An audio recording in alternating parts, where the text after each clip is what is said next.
আপু একটু ক্যামেরায় লুক দিয়ে। না না না না না, এটা আসলে কারণ শাকিব খানের মতো সুপারস্টার এখন পর্যন্ত বাংলাদেশে ক্রিয়েট হয়নি। আগে তার লেভেলে আসতে হবে, তারপরে আমরা ভাবটা নেই। আসলে এটা কি আপনার কি মনে হয় যে শাকিব খানকে নিয়ে ভালো কথা বলে অনেক সময় মন্দ কথা বলে কি ভাইরাল হওয়ার জন্য? সব জায়গাতেই ভালো মন্দ আছে, একটা মানুষের মধ্যে তার মধ্যেও ভালো আছে খারাপ আছে। বাট এখন যদি আমি রিসেন্টলি শাকিব খানের কাজ দেখি,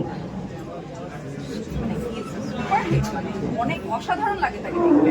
আমি তো নিজেই প্রেমে পড়ে গেছি, মানে এত সুন্দর লাগে তাকে, এখন একদম সুদর্শন পুরুষ যাকে বলে। তার সাথে কেন কাজ করবো না? তাকে নিয়ে নেগেটিভ কথা বলার আগে আমাদের অনেক চিন্তা করে বলা উচিত। শাকিব খান অনেক ভালো একজন করে এরকম বাবুরি মডেলিং ক্যারিয়ার হয়তো নষ্ট হয়ে যাবে, সেই জায়গা থেকে একটা আপনি ডিপ্রেশন ছিলেন না? না, ডিপ্রেশনের কিছু নেই এখানে। প্রত্যেকটা মেয়ের জীবনে এই সময়টা আসার সবচেয়ে সুন্দর জীবন, মা হওয়া। তো সেই জায়গা থেকে আই এম ব্লেসড যে I have 2 kids, 1 daughter and 1 son. So সেই জায়গা থেকে আই এম হ্যাপি।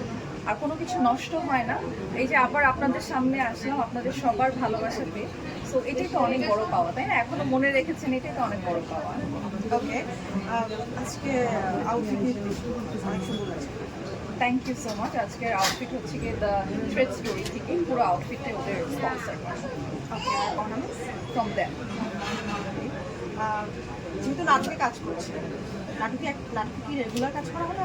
এখন নাটকের রেগুলার কাজ করছে। অলরেডি আমার 3টা সিরিয়াল রানিং চলছে এবং সিঙ্গেল করছে। একটা ফিল্মও করলাম আলী, বিপ্লব হায়দারের, ওটা রিলিজ যাবে খুব শীঘ্রই। এই তো এখন চলছে। আর নাচের কাজ তো অলওয়েজ যেটা চলে, আমার বাবা তো আমার সাথেই আছে। তার মানে আপনি এখন মিডিয়া একদম একদম একদম সব কিছুতে এখন রেগুলার, টিভিসি, নাটক, সব কিছুতে এখন রেগুলার আছে। আমাকে সবাই এখন পাবেন। তো ওই একটা প্রশ্ন নর্মালি চলে আসে, সংসার সামনে বাচ্চাদের সামনে কীভাবে কাজ করছে? এটা বাচ্চারা এখন একটু বড় হয়েছে, they can take care by their self. In fact আমার মেড আছে, আমার ইনলসরা আছে, আমার মা আছে, তারা দেখাশোনা করে। আর আমি আপনাদের জন্য আসলে আমি 5 এই যে এখন হাইট সবার নজরে পড়ে, আর এই হাইটের কি ইচ্ছে করবো বা মানুষ না না না না না, আমার হাইটের জন্য কখনো র্যাম্পে আসে না। ফার্স্ট অফ অল, যেহেতু ছোটবেলা থেকে নাচ করি, নাচ নিয়ে শুরু। যখন চ্যানেল আই তখন সেকেন্ড রানার করছিলাম, হঠাৎ করেই চ্যানেল আইতে আমাকে এটাতে জয়েন করা, আর ওখান থেকে র্যাম্পের ক্যারিয়ারটা শুরু আসছে। বাট নাচ দিয়ে শুরু, তারপরে র্যাম্প আর নাটক। ইন্ডাস্ট্রিতে কিছুদিন গ্যাপ রেখে ব্যাক করা, এখন কাদের সাথে ভালো বন্ধুত্ব, কাদের সাথে বেশি কাজ করছে?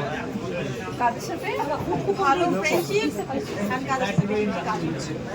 ও না, আমার সাথে সবার ভালো লাগছে এবং আমি সবার সাথে এখন ছিল, আগেও করেছি, এখন জায়গাটা একটু চেঞ্জ হয়েছে। বলতে প্ল্যাটফর্ম অনেকগুলো ক্রিয়েট হয়েছে, ওটিটি ক্রিয়েট হয়েছে, ইউটিউব ক্রিয়েট হয়েছে। 5 বছর আগে এগুলো এতটা পপুলার ছিল না, বা ছিলই না বলতে গেলে, শুধু আমরা হইচই চিনতাম। তো সেই জায়গা থেকে এখন প্ল্যাটফর্ম অনেক ক্রিয়েট হয়েছে, সবার সাথে কাজ করবো। মানে একজনের সাথে যে আমাকে কাজ করতে হবে এমন না। I am not for only one, I am for everyone to work with. আপু একটা বিষয় ইদানিং খুবই ট্রেন্ড হচ্ছে, টিকটক ভাইরাল আর সোশ্যাল মিডিয়ায় কেউ ভাইরাল হচ্ছে তাকে হচ্ছে ব্রাইডাল কারণ হয়, সে মডেল হয়ে যায়। তো এখানে সহজেই মডেল হওয়া যায় ভাইরাল হলে, এই জন্যই আপনার কি বলতে চাচ্ছেন? ভাইরাল হওয়াটা এখন ভাইরাল হওয়াটা আমাদের সবার জন্য এখন অনেক ইজি হয়ে গেছে। বাট এটার ভালো দিকও আছে, খারাপ দিকও আছে। আমি ভাইরাল হওয়াকে খারাপ বলবো না, ডেফিনেটলি খারাপ বলবো না, এটা ভালো। কিন্তু আমার কথা হচ্ছে কি, প্রমোট দেম যারা প্রপারলি কাজ করতে পারে, বা যারা আপনার ক্যামেরার সামনে এসে দুটো কথা বলতে পারবে এবং স্ক্রিনে যাদেরকে দেখে ভালো লাগবে। ডোন্ট প্রমোট দেম যারা আসলে কেউ খেয়ে দেয় কথায়। আপনারা সেটাই করেন। ইনফ্যাক্ট আমাদের এখানে অনেক সাংবাদিক ভাই বোনরা আছে, I am sorry to say like that, but it's a true fact. আপনারা তাদেরকেই প্রমোট করেন যারা কিছুই জানে না, যাদের হয়তো কিছু ভিউ সংখ্যা আছে, টিকটক, তারপরে ইউটিউব, এইসবের ভিউ আছে, তাদেরকে আপনারা প্রমোট করেন। বাট করা উচিত, আপনাদের আগে বুঝতে হবে কোন জায়গাটা কার জন্য, সেখান থেকে আপনারা প্রমোট করেন। তাহলে আমাদের মধ্যে যারা ট্যালেন্টেড বাচ্চারা আছে বা ট্যালেন্টেড যত মানুষরা আছে আপনাদের সামনে আসবে এবং আপনাদের ফিউচারের জন্য ভালো, আমার দেশের ফিউচারের জন্য ভালো। আপনারা তাদেরকে প্ল্যাটফর্মে আনেন, আমার জন্য মানে আমার মনে হয় খুব ভালো হয়, নট মানে রাবিশদেরকে না নিয়ে এখন। আপু আপনি এখন কি নিয়ে আসলে ব্যস্ত আছেন? কি কাজ? নাটক এখন আপু আসলে যে সুন্দর যে রেশি সব দিক থেকে পারফেক্ট, বাট সবাই তো স্বপ্ন দেখে মুভি করে। আপনি কবে মানে কবে মুভিতে আসবেন? করেছি, বললাম তো একটা বিপ্লব হায়দারের করেছি, আলী নাম, এখনো রিলিজ হয়নি, খুব শীঘ্রই রিলিজ হবে আশা করছি। সাকিব খানের সাথে যদি অফার আসে, এই চোখে গেলেন চোখে একদম চোখ হয়নি, কারণ যদি সাকিব খানের সাথে মুভির অফার আসে অবশ্যই করবো, কেন করবো না? উনি আমাদের বাংলাদেশের one and only hero, superstar. আপনার হাজবেন্ড করতে দিবে? কেন করতে দেবে না? আর এখানে আমি যখন এখানে দাঁড়িয়ে আছি আমার হাজবেন্ডের পারমিশনে দাঁড়িয়ে আছি, আমি আমার নিজের পারমিশনে দাঁড়িয়ে আছি, রাইট? আমার একটা কথা বলতে চাই, সাকিব খানের ওই যে যখন অনেকে বলে ভাব নেওয়ার জন্য, তো সাকিব খানের সাথে ছবি করবো, আপু একটু ক্যামেরায় লুক দিয়ে। না না না না না, এটা আসলে ভুল। কারণ সাকিব খানের মতো সুপারস্টার এখন পর্যন্ত বাংলাদেশে ক্রিয়েট হয়নি, আগে তার লেভেলে আসতে হবে, তারপরে আমরা ভাবটা নেই। আসলে এটা কি আপনার কি মনে হয় যে সাকিব খানকে নিয়ে ভালো কথা বলে অনেক সময় মন্দ কথা বলে কি ভাইরাল হওয়ার জন্য? সব জায়গাতেই ভালো মন্দ আছে, একটা মানুষের মধ্যে তার মধ্যেও ভালো আছে খারাপ আছে।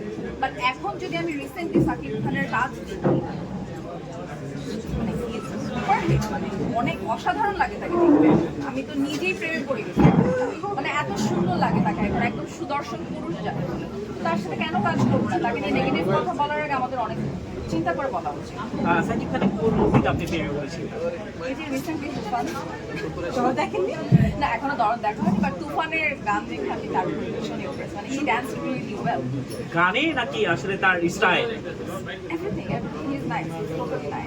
তুফানের কোন জায়গাটা বেশি ভালো লেগেছে?